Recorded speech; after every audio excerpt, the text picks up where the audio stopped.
Et bien, si on veut compter les cultures pluviales en termes d'apport de ressources hydriques, les ressources en eau qui sont mobilisées par les plantes sans qu'on ait besoin de les irriguer, cela s'élève à près de 9 milliards de mètres cubes, soit plus que 3 fois le potentiel des ressources tunisiennes mobilisées, les ressources en eau, je veux dire.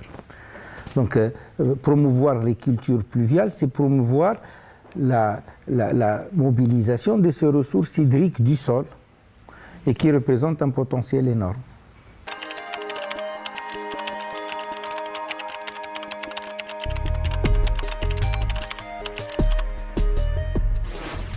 Et parce que c'est compréhensible, l'irrigation augmente d'une manière spectaculaire les rendements des cultures et du point de vue économique, c'est très rentable. Et donc, les priorités portent d'abord sur la promotion des cultures irriguées qui sont plus rentables, qui sont certainement moteurs de développement rural, etc. Mais tant qu'on a la ressource, c'est bon.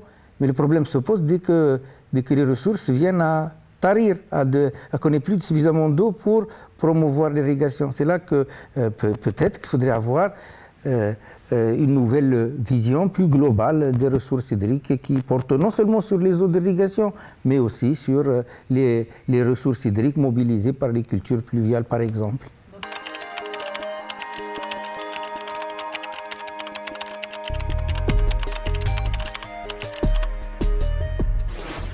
Et bien, c'est cette stratégie de voir tout en bloc, pas seulement les secteurs de l'irrigation tout seul ou les secteurs de l'irrigation pluviale tout seul, mais porter peut-être un peu plus d'attention à ces cultures pluviales pour qu'on puisse les rentabiliser au maximum, pour qu'on puisse les développer au maximum, pour que ça se donne les moyens également techniques et institutionnels pour pouvoir promouvoir ces cultures qui représentent du point de vue hydrique un potentiel énorme. Par quelles actions, par exemple, eh bien, sur le terrain? Sur le terrain, je pense qu'il faudrait qu'on puisse arriver à soutenir les agriculteurs à promouvoir ces cultures pluviales un peu partout, là où c'est possible.